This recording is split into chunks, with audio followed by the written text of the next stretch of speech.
Harness the power of LinkedIn. Hey, my name is Vadim Kovalev. I'm the founder of Koval. Listen, have you ever felt like you're missing out on opportunities because potential customers don't know who you are? Well, what if I told you that there's a simple tool that you're probably already using that could completely change your business? By the end of this webinar, you'll have a blueprint for how to get found by your ideal clients on one platform that you're probably already using, LinkedIn. LinkedIn can be intimidating if you don't know how to use it right. I'll give you a complete makeover plan and transform your profile into a lead generation machine. And I've seen firsthand how LinkedIn turbocharges businesses. I'm excited to share my best practices and help you to get the most out of this powerful platform. Stay tuned. Looking forward to this webinar. Enjoy. What we're going to be going through, which is we want to build a brand, and we're going to talk about that. And then you want to expand your network and you want to close deals.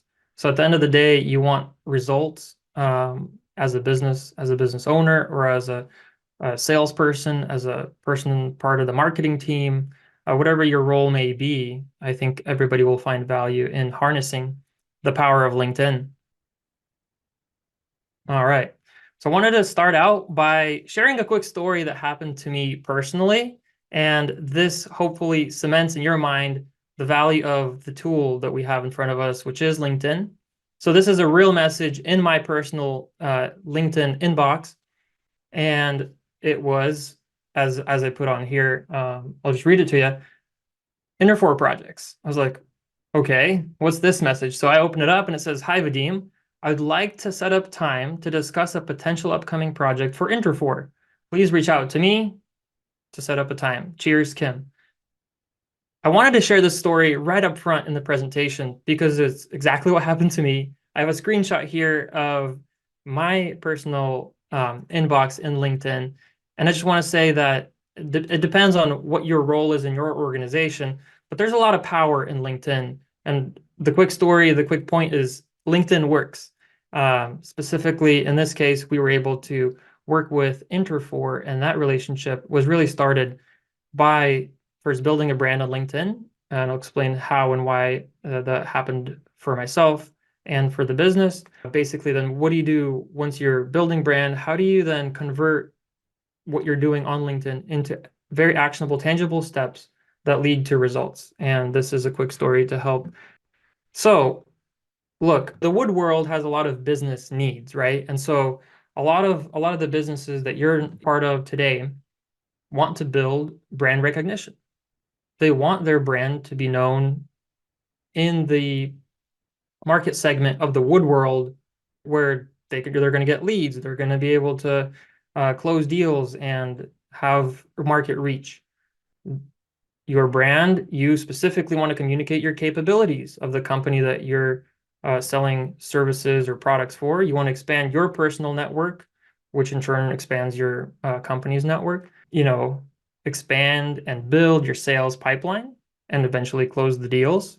You already go to events. So you want to have successful offline events, the trade shows that you go to, the events, the networking meetings that even NAWLA members, but also online events like this one here. We're hearing a lot of needs from the industry, from the wood world, in recruitment and the need for more workforce.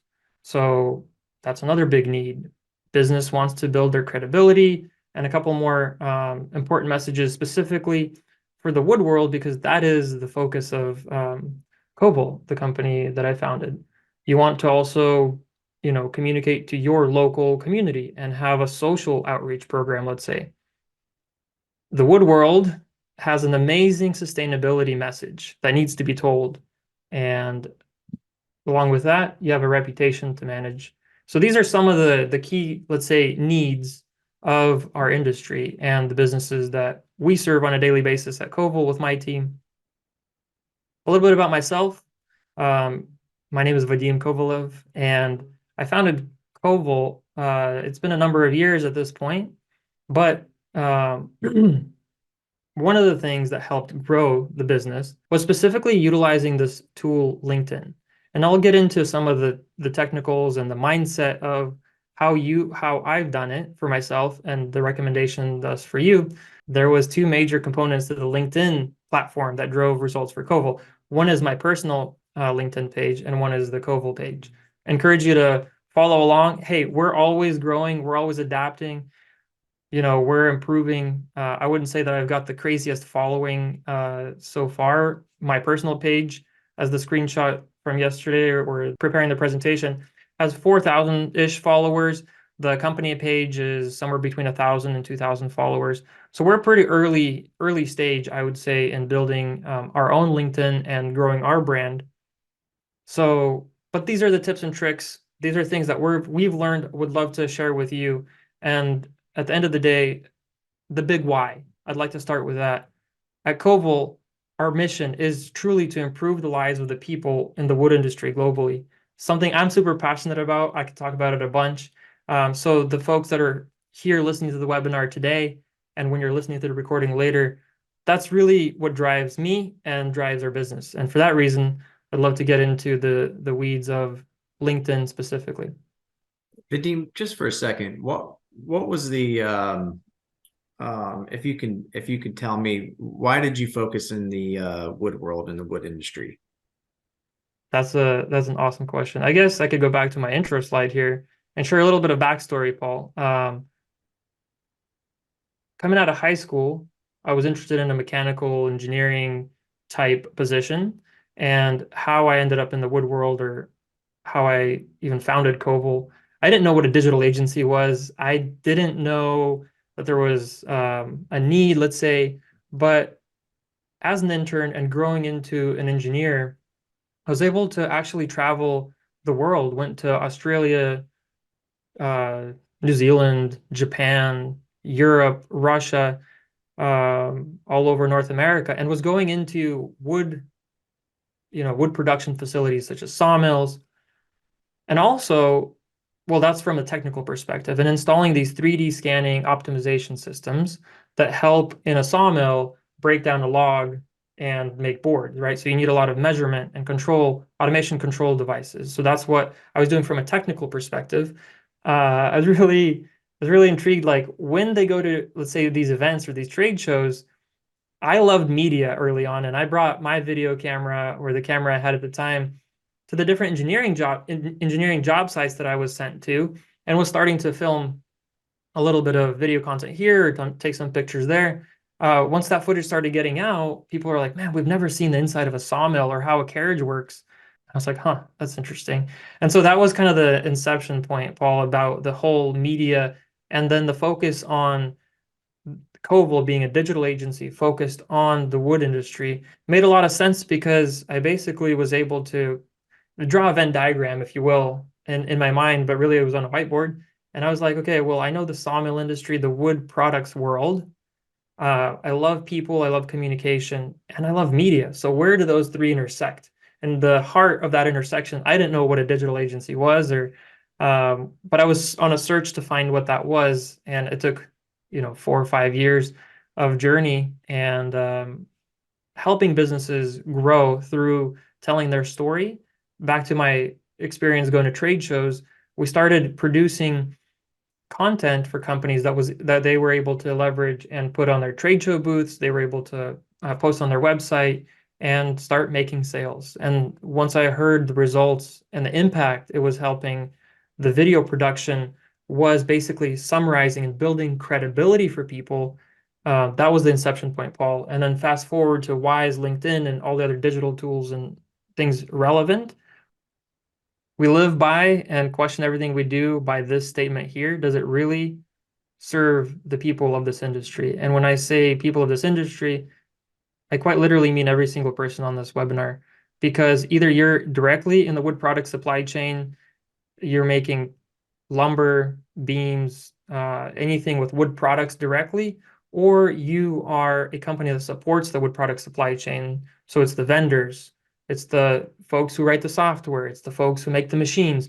All of these people are what we call part of the wood world. All right.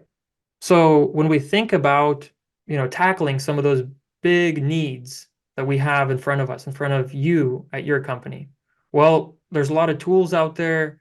You probably already have a website. You're probably doing email marketing, maybe you're thinking about social media.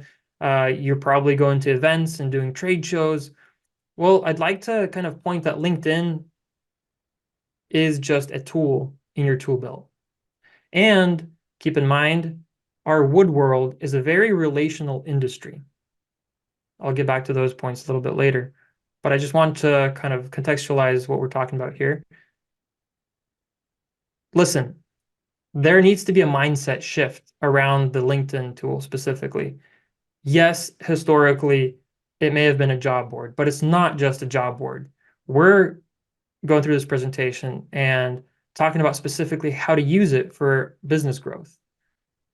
Another point is it's not a silver bullet. It really takes real work, real thought, creativity, maybe some teamwork, but it takes some time to see fruit and some results. Also, as a really good point, I wanted to say and suggest that you do not need to go viral. You don't need millions of views to see results. And I showed you, on early on the story of Koval getting the opportunity to work with Interfor. Yeah, I didn't have millions of views. Let me just jump right in. There's four kind of key core concepts or pillars that I'd like to address. One is your profile. So let's just get into it. Talk about very practically. As I mentioned, the lumber business is a very relational business. And so people do business with people. Okay. So how does that relate here? You may be asking. Well, listen, as I mentioned, there's a company profile page on LinkedIn and a personal page. As you can see, according to my numbers, my personal experience here as well, basically it's a 3-to-1, 4-to-1 ratio. Because I believe we're a very relational industry, people want to connect with other people, and thus my personal page has grown, 3x, 4x faster than the company page. Let's just talk about and focus on the personal page here for a second. It's really a landing page. A landing page is like where a visitor on the website ends up. So if somebody lands on your personal LinkedIn page, what's the point? The point is for you to build credibility with whoever that person is that lands on your page. Building credibility is important in sales. It's important in marketing. It's really giving that person a reason to connect with you, which leads to my second point. Make it easy for somebody that is your ideal client, your ideal person you want to be connecting with. We'll talk about avatar coming up, but make it very easy and simple for them to connect with you. There's the message function, book an appointment. For me, I put that as a custom button where you see there's contact information that people can pull up. And also, we'll get into it, but down in the description, the about section, put in your email or make it easy for them to take next steps. So in marketing, you hear CTA, that stands for call to action. Make it an easy call to action. These are action items that I'd recommend if we're talking about somebody with just coming into LinkedIn, or maybe you want to audit your own page. And I'd really suggest you put in, a professional headshot. That way people who aren't already connected with you, that they don't know you, they can see who you are. Clear and engaging headline. That's a very easy tweak, but don't just leave it. The headline is, and you can see it in this screenshot here, is the words directly below your name. So driving business growth via storytelling in the wood industry. Try to simply explain what you do in that headline so that somebody, when we'll get into it, you try to connect and be connecting with people, that's something that pops up. Why should they connect with you, right? Make that headline something engaging and clear. Down lower in your, let's say the body, if somebody scrolls down on your LinkedIn page in the about section, fill that out. Do some work, do some thinking about, okay, well, if somebody lands and they're interested and then they scroll down, they try to learn more, what do I want them to know about me? And on the next slide, in a couple of slides here, I'll show you this story framework that we use when we're creating content, but that framework really applies even in this about section, right? Background, header, and image, that's the image that goes at the top behind your profile headshot there, behind your profile photo. big rectangular area. LinkedIn gives you a space to show, to say something. You can put words like, in my example, or put something that's relevant to what you do and what your company does. And Please, then you're in a company, as you're saying, the driving business through growth. And on the company side, you would just put obviously the company motto, right? yeah, that would be a great starting point. I Those just see things a lot of first. them blank and open, Paul. So I'm just suggesting that people take the extra minute to be able to upload and put in something that's meaningful, that somebody can come in and see you as a professional person, a professional organization. Sure. Um, I'll mention, and I have it at the end for tools, but some of the ways that you can actually create that text specifically, let's say, in a way that you can do it yourself. There's a tool called Canva, and I'll have it listed in the link of tools at the end. There is my last couple points here. Just update your contact information. I believe if somebody's here on your profile and they're, looking it over, they're interested, they want to connect with you, and they hit contact info. I think, and I listed it here, it would be appropriate for you to have your company email listed right there. Um, we're not focused on making your LinkedIn optimized for you to get a new job. We're making your LinkedIn profile optimized so you can have a better presence and build your brand. So therefore, I think it's more professional when somebody opens up your contact info, they see your company email. Also throw in there the website link that you want the person to potentially go see your products and services, let's say. Location, relevant experience, and skills. Just fill out the profile so that somebody can really get a good understanding of what you do and how you do it. My last point is don't ignore your company LinkedIn page. Though I'm putting a lot of emphasis here on the profile of the individual, do make sure that when somebody, you can see in the screenshot here where it says Koval, that is actually a real company page. And if your company hasn't created one, do create a company LinkedIn page. It's easy to claim one. That's when there isn't a company page, it just kind of, you can lose people. So I think it's a very important point. Just make sure that you are actually linking your work experience with your actual company LinkedIn page. And with that, okay, let's say that you've optimized and you've done the basics, and now your profile is looking pretty good. All right, so what do I want to do next? Well, you want to build a network. I would say that would be step two. And so who do I connect with to get started? If you're completely just getting started, then I would suggest, look at connecting with people who you already know. You have contact lists. You may not realize it, but look at your phone. Look at your email address or in your email contacts. Look at your phone contacts. And I personally have gone to, a variety of shows and keep business cards around. So those are really good places to start. You want to just start connecting with people and start building your network. Okay, I've done that. The next step is I'd recommend find and connect with second degree connections. Um, that means, as you can see in my screenshot, here we got a gentleman named Eric, and he has, a good number of followers. And here it says 500 plus connections. If you click on that blue 500 plus connections, it's actually a link which opens up a page of their connections. And those are called, LinkedIn calls them second degree connections.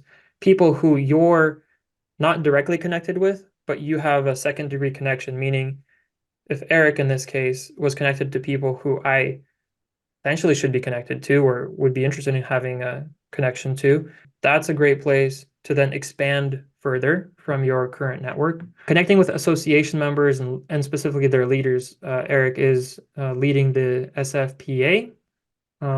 So connecting with leaders like himself allow you to expand your network. Again, relevant to people that you should be pursuing. And we'll get into avatars in a little bit. Connect with attendees from trade shows, associations.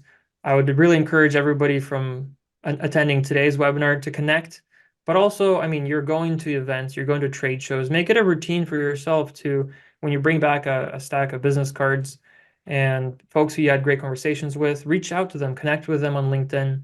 Um, why I'll get into in a little bit. So continue building your network, right? Um, look, then as you're connecting to these individuals, I'd suggest that you also click over to, in this screenshot, you would click this Southern Forest Products Association page, go to their company page and click follow at the top of their company page.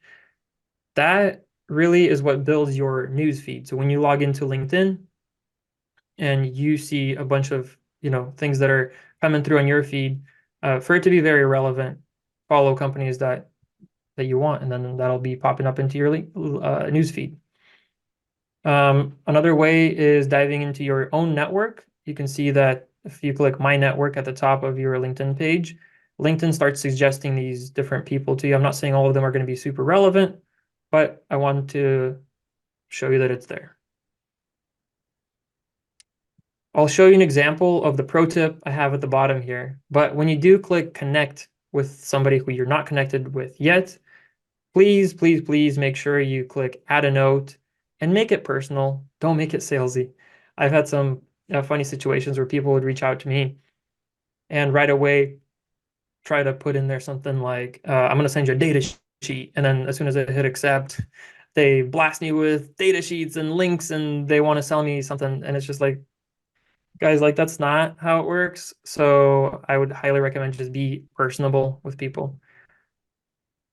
Moving on. So pillar number 3, I would say for me, was posting content. A lot of people on LinkedIn are going there to consume content, which is the reason why the LinkedIn platform has very, very good, healthy, organic reach, which means that when you post something, a lot of people are going to go and see it, unlike other social media platforms today, because there's a discrepancy and there's a gap. Many more people are logging in to consume something and they want to see something interesting, but not a lot of people are posting. Okay, so you're telling me to post. What do I say? I think that needs to come from you as an individual, but the pointer here is be a thought leader. Establish credibility and attract audience to yourself where you're posting and talking about things that you are knowledgeable about, the things that you've experienced, the things that you're doing. But also with that, shine a spotlight on the other people, let's say on your team, or even customers. Like you've had a great customer who did something wonderful. And those are what we call, client testimonials even, but think of it as a success story. People want to relate. Again, we're getting close. I want to jump in and tell you more about the story framework, which would be very simple but powerful. Success stories, share stories. In terms of other types of content, or maybe what do you say when you think about posting? Try to provide value to the audience. Gary Vaynerchuk in one of his books has a very similar tagline, this give, give, give, then ask. His is give, give, give, right hook. So like the bad example I shared earlier, don't just log in and post data sheets and ask for the sale. That's not how it works. You want to really be providing value. And the value could be like I'm listing here, something educational. They want to know, your audience wants to know the things that you do know and the value that you provide. It's a B2B network on LinkedIn, a business to business, and people are there. They're wanting to connect and they want to engage with folks who are going to be able to add value to their lives, to their career. Shareable. I think that's really key. I've found, and I think you can see it here in the screenshot. You can see this post I created that starts by saying 2021 left me speechless. And you can see there's significant engagement. 329 people gave it a thumbs up or a heart, and I got 50 comments, a bunch of reposts. Look, when you create content that is interesting, it's also shareable.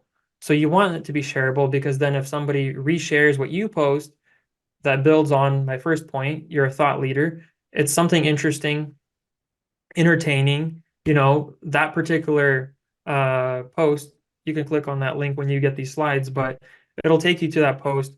There's the team at Koval, we basically put a camera through a machine, and it's gnarly. I mean, it goes inside of a machine. We lit up this whole machine, and so it's something unique. People don't typically see how you send the camera through a machine and what happens on the inside and how it comes out.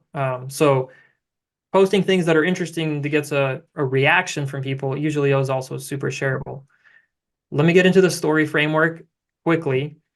It's something I'm super excited about. But story-driven content works well with people across the board, LinkedIn included. So here it is. What's the story framework? It's when a character with a problem meets a guide, the guide gives them a plan, and the guide calls them to action, and that results in the character ending up in success and avoiding failure. Simple, right? Story is a sense-making device. Basically, you don't want your audience to spend brain power running on a treadmill, figuring out what it is that you're saying, what it is that they're just gonna keep scrolling. The character in this case isn't you. The character is your target audience, somebody who you're trying to connect with, somebody who you're trying to do a deal with, and they have a problem. Okay. We'll try to use this framework and identify, well, what problems do they have? And then when they meet a guide, the guide is you. In this case, you give them a plan and you call them to action and you help them get the success that they're looking for. Simple framework, super powerful. I'll leave it at that because I could talk about it and give many examples, as you'll see with content that we create. Moving on to pillar number 3, posting content. All right. Well, actually, this is a continuation of 3. So posting content, the other question that I think somebody who doesn't post or doesn't use LinkedIn regularly is, who am I speaking to? Okay, well, there's millions and tens and hundreds of millions of people on the platform. You know, this is really important here because you don't want to be speaking just generically to the masses because nobody's going to hear or listen, but speak to your target audience. And this is a whole avatar. I mean, the target audience, the avatar, and the persona, interchangeable words. A lot of times people say differently. There's more words, but it means who is your target ideal person that you want to be speaking to. This on the far right is kind of an idea. We can get really deep into this, and we do this on strategic level for customers at Koval. But at the high level, you're trying to define what are this person's interests, what motivates them. You know, what kind of pain points do they have? Where are they on the internet? Where are they offline? What kind of shows they go to? And so by gathering that information, condensing it and bringing it into focus for yourself, you'll realize multiple avatars. Okay, once you understand your avatar and the decision maker, let's say, who you're trying to connect with, the goal is to connect with the decision maker and post content that speaks to them. However, don't be discouraged if you're not connected to them. Still valuable to be connected with the coworkers, let's say, or the people in their circle of influence. If you're posting content that's consumed by the people who are working directly with the decision maker, when the need comes up on their team, hopefully the idea is your company, your solution comes top of mind. Okay. How often should I post? Well, I strive for posting once a week, again, with the cadence of giving value, and once in a while, go ahead and throw in your ask. The types of content you could post, there's just text, you can write something. Long form text works quite well on LinkedIn. Considering text, I'd like to suggest that when you start writing, the first line, the hook of your message should be something that grabs their attention, but then follow through. If you hook them, continue writing in a way that allows them to see the value of what you're saying in the rest of that post. A photo post works well on LinkedIn. Video, because at Koval we produce a lot of video content. We've got dozens and dozens of terabytes of video content. So post video. Oh, and video, I would suggest start somewhere. Don't wait until you have the perfect camera and the perfect setup. Take photos with your phone. Just let your audience know about what's going on. What are you working on? Things that are interesting. Beyond the three obvious ones, infographics, explaining a concept. Maybe visually somebody is going to pick something up quicker. A poll. Ask your audience. Earlier this year, I was curious who of my audience are going to be exhibitors at events in person, or maybe who's going to be attending events.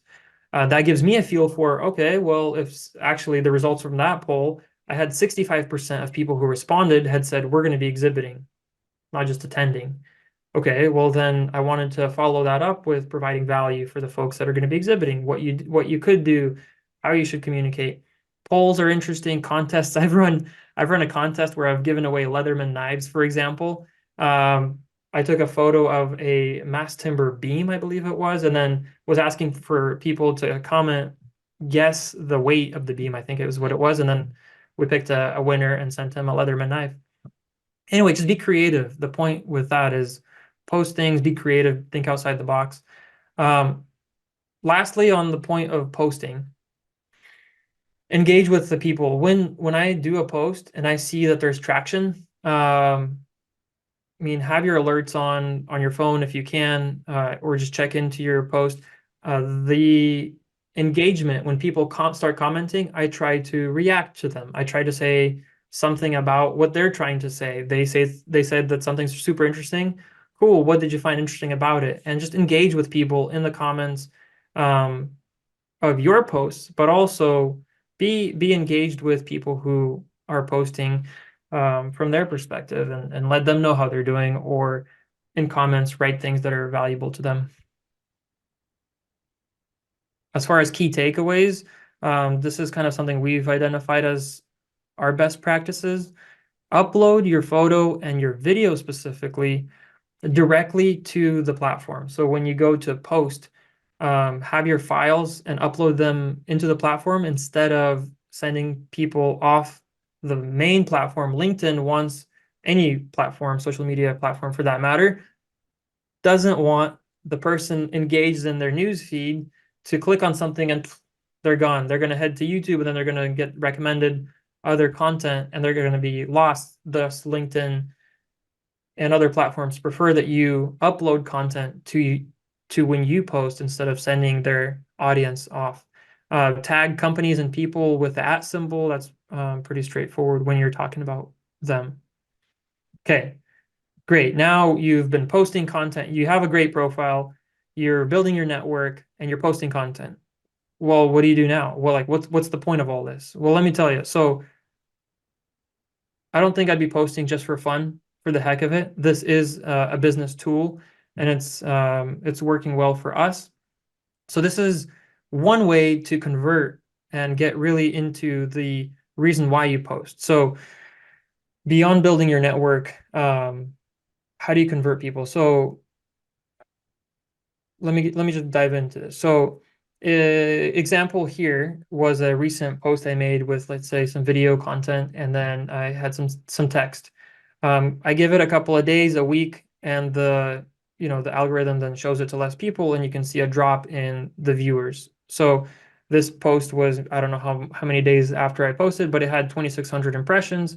Looks like 50 people roughly gave it a thumbs up. So what I do, step one is I'd click right there underneath your piece where it shows you your reactions. And here you have step number 2. In the reactions, there's going to be a lot of people who you're already connected with at the top, and it's going to say, you can see these first and second. I usually will come down to where it's second degree connections. And look, these people already saw your piece. They already hit thumbs up and are liking or engaging with your post. So it's quite reasonable to expect that if you were to request to connect with them, that they would do so. So here's my little example. I believe his name is Prakash. He's a president of a company that works with, looks like, housing. Interesting to me. Great. I go into his profile because we're not connected to him yet, and I add a little note, and I'm saying, things like this. So I'm saying, hi, Prakash, I'm grateful that you're supporting the content that I'm posting about the wood industry.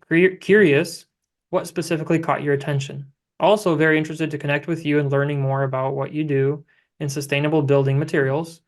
We have a podcast called Wood World. So I'm not selling him anything, and I don't even know if we will. I just want my goal here is to build a network. And maybe somebody in his network would be interested in our services or our products, right? So the goal is you just keep building. Um, and point number four, or step four here, he literally connected with me. It says 50 seconds, 56 seconds ago. So I must have taken a screenshot and he basically right away connected with me. So it works, adding that little note. The goal here is to start a chat and move to scheduling a call or a meeting. We're not trying to sell but somebody right away or send spam messages. So selling right away, I don't know about data sheets or sending data sheets. Like it could work if somebody asks, I guess. But my goal has always been let's connect and then following up in a chat. Let's say I ask them, do you have some time? Can we connect? And ask for a intro call or a meeting. We typically take it to like a Zoom call, for example. All right. So the more advanced maybe step that I've been using personally is, okay, now that you're doing that, let's say at scale, and you're maybe connecting with dozens of people. Well, how do you keep track of all of those people? And a lot of them are accepting your requests and you want to carry conversations with them forward. So for me personally, these are the tools that I've tested a bunch, but work well for our company. So two that I'm talking about here specifically, one is called Surfy, and it's a tool that basically lives as a little plugin in your browser. And then you can see it in action. I'm pointing it out here at step one. When somebody's profile page loads, by the fact that Surfy tool is connected to my account, um, it basically expands and creates these magical buttons in different areas of the LinkedIn profile. So here, Rakesh, it says is not in your CRM, and then I can click this add as contact, and what that does is it connects my LinkedIn interface and synchronizes just the data and puts it into this tool on the far right that is called Pipedrive. We use Pipedrive. It's a CRM customer relationship management tool. And instead of me having to go back and forth and maybe highlighting his first name and pasting it somewhere in a spreadsheet and last name and making a little note for myself, this little tool, Surfy, has a lot of functionality. I'm probably running a little bit short on time, so I want to keep going to get through the slides, but there's a lot of functionality. It adds templates. You write your own template, and then if you wanted to, have a couple of templates ready to go, that way when you're connecting with people, it helps you start with that template, and then I usually just modify it. um, Connects your Pipedrive and your LinkedIn. So basically, I'm able to hit sync, and then all of the messages that I've had with this person in my personal LinkedIn account are synchronized into our CRM. And then salespeople or people that I can delegate to that can help me execute a meeting, etc., are able to see the context of our chats on LinkedIn, for example. Those are some of the tools that can really help you as you're on LinkedIn. And I remember just pulling my hair out when there was so many conversations happening and so many chats, and you're trying to keep it all straight. So having a place where these conversations synchronize, and then within Pipedrive, there's a lot of functionality there. This conversation is not about a CRM solution, but CRM solutions are really powerful, which allow you to basically set reminders for yourself and send emails. There's a lot of functionality there, but basically it's now not just living detached in a LinkedIn environment. It's now being actionable and practically very useful in the sales process. I think I'll stop there for the fourth and final pillar. And then in terms of the tools, I've mentioned several of these already in this presentation, but a CRM system or a CRM solution, your company may already have one, or if not, you could totally look at maybe Pipedrive, HubSpot, or Salesforce. There's many of these CRM solutions available.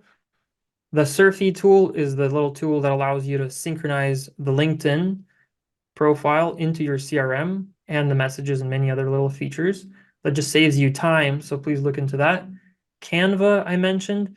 I mean, Canva is just, you don't need the full Photoshop suite and get crazy with all of the graphic design tools that are available. Canva is pretty straightforward and you can DIY, do it yourself graphic design. They've got templates for you to use.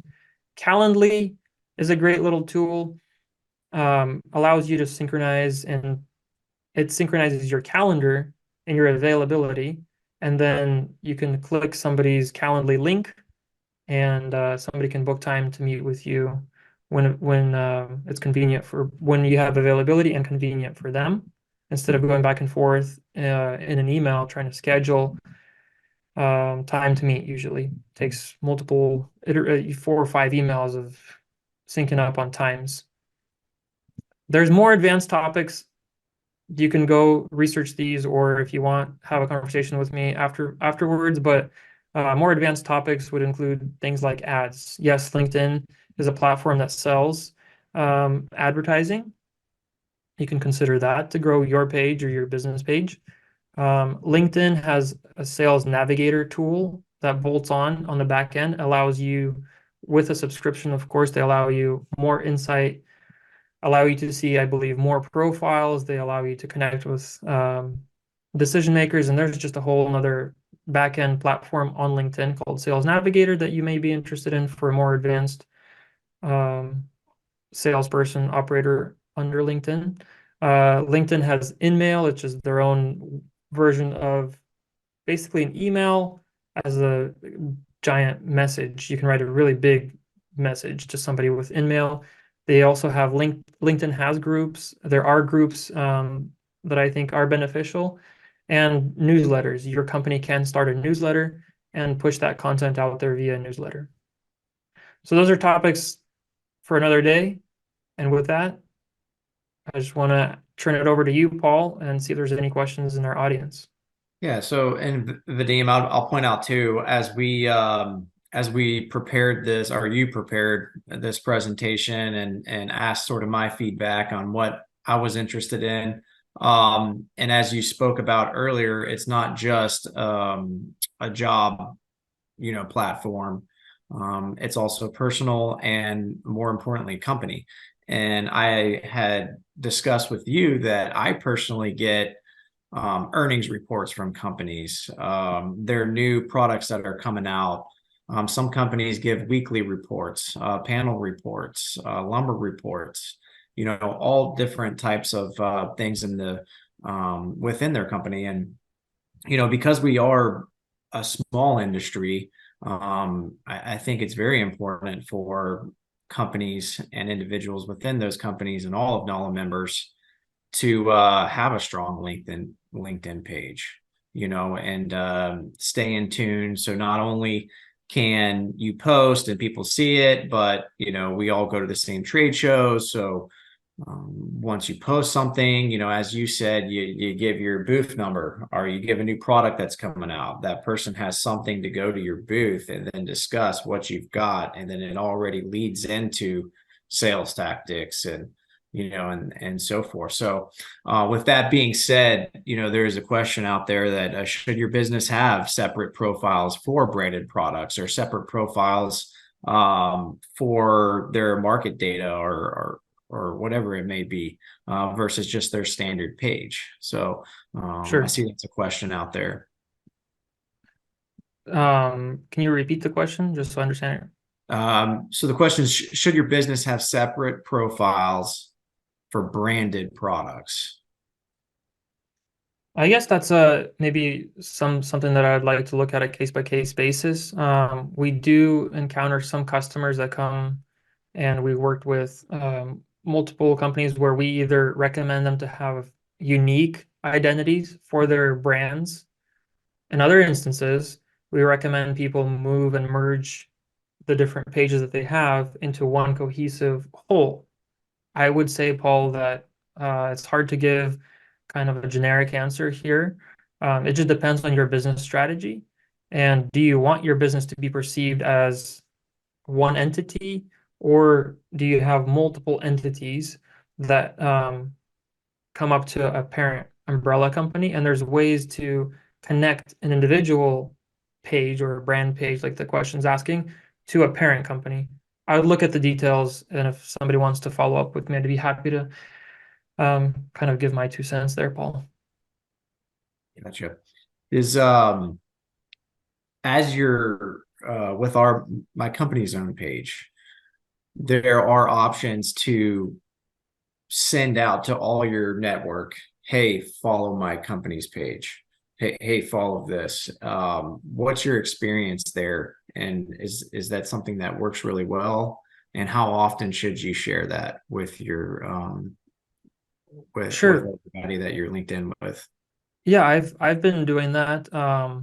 Even put it in my calendar because the when you're going into your company's LinkedIn page, you have, I think they call them credits or something, and there's 250 credits per month or invitations that you can send to your network to have people follow your LinkedIn page. And I think that's a great way to invite people who are relevant to follow your company page.